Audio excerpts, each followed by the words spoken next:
Hello and welcome guys. Welcome na naman sa ating channel. For today's video, samahan niyo ulit ako. Mag-unbox tayo ulit ng panibagong parcel mula sa TikTok shop. So ayun, bago ang lahat, iniimbitahan ko po kayo mag-subscribe, mag-like at mag-share sa aking YouTube channel para updated kayo sa mga bago nating uploads na paparating. So gumagawa ako ng content about daily life tips, relationship tips, and any tips na gusto nyong salakayin. Gumagawa rin ako ng unboxing tsaka covers. Hindi lang tayo makapag-covers ngayon kasi wala tayong gagamiting mic. So ayun. So tingnan natin to guys.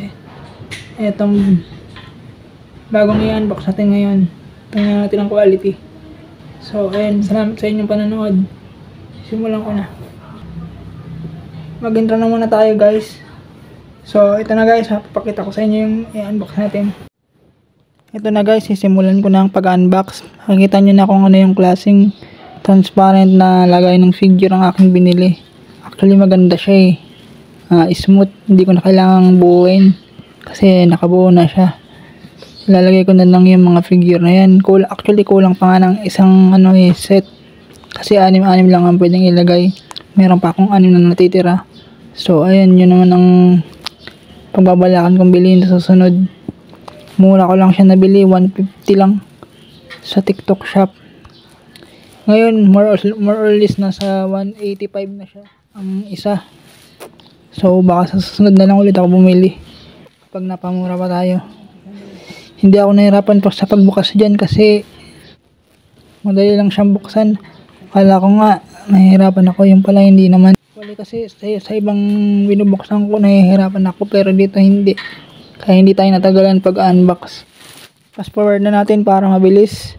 Baka mainip kayo baka hindi nyo panoorin at skip nyo pa yung ads. Huwag nyo skip yung ads guys kasi malaking tulong sa akin para meron tayong buhay. Kasi kung i-skip mo yung ads natin, wala tayong buhay. So ayan, minadali ko na yung pag-unbox para hindi tayo mainip. Medyo nalito pa nga ako dyan kung saan ang bukasan yan. So far nakuha ko rin naman kahit pa paano. Kala ko pupunitin yung karton, hindi naman pala. So ayun, maganda naman yung packaging niya at all. Maganda rin yung lagayan, yung pagka-transparent niya. Talagang sulit na sulit yung 150 pesos na binayad ko. So sana makabili pa tayo para meron din tong lalagyang isa, yung natitira ko dito. So ayan, unti-unti na natin makikita yung ating lagay ng figure. Pero pwede nyo rin talagyan ng kahit gamot, basta kahit pwede nyo ilagay dito. Basta yung kakasya lang. Sa akin kasi 4 yung mini figure ang lalagay ko dyan, yung maliliit ko, para hindi sila nagkakalat. At the same time maganda siya tingnan kasi transparent. Yan lang kagandaan sa transparent na lagayan. Kitang kita mo, hindi na siya madaling ikabukas. So far, so good naman siya. Sabihin na muna natin kung ganda ba yung quality. So far, sa aking pagre-review naman is napakaganda at ayos naman yung quality niya. Good condition. Walang crack, walang gas-gas or anything kasi secured na secured. May karton, tsaka at the same time mayroon ding bubble wrap para in case na i-deliver ay maayos talaga. So salut ako dun sa seller na nagbenta nito. Maganda, ayos, good quality po. Napakamura, 150 pesos lang. Meron ka ng pangmalakasang lagay ng figure. Napaka aesthetic na yan guys. Hindi mo na kailangan buuin pa. Yung iba kasi binubuo pa At the same time, gumigewang pa yung iba, kaya yun ang resulta. Ang pangit tingnan. Pero ito, napakaganda. Smooth na smooth. Wala na akong ginawa dyan, kundi nilagay ko na lang yung figure. Hindi ko na siya binubuo. Siyempre, bago natin nilagay yung figure, pupunasan muna natin para secure na secure ang ating figurine. Dust proof na yan guys Hindi na yan madaling kapitan ng alikabok, kaya safe na safe talaga ang inyong mga collection. Kagaya nitong collection ko, safe na. Kaya naman ako bumili nito is kasi nasisipa or natutumba yung mga figurine kaya I have decided na bumili nito. Buti na lang meron tayong budget kahit paano. nagkaroon pa tayo ng budget. Binuksan ko na yung aking naipon sa loob ng 8 buwan kung pag-iipon. Simula December pa kasi ako nag-ipon. December, January, February, March, April.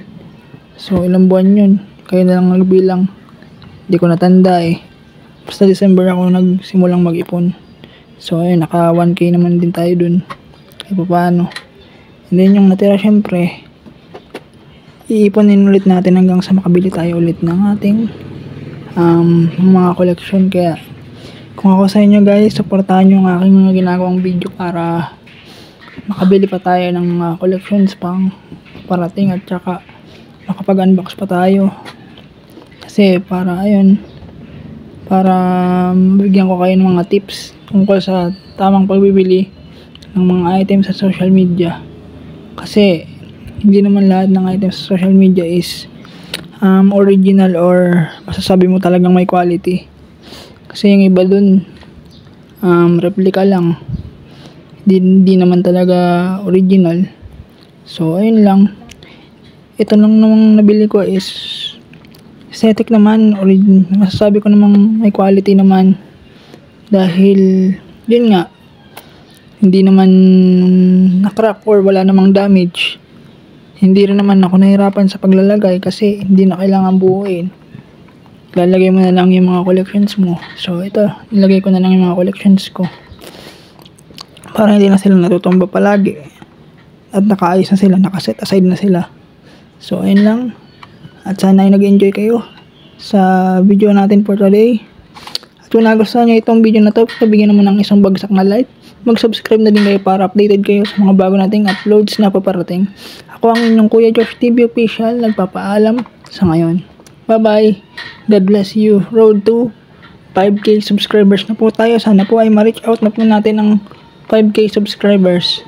At tandaan nyo, huwag nyo lang pong i-skip yung ads natin guys, kasi malaking tulong po yan para sa ating channel, para makapag-produce po ako ng mga bago nating contents na paparating.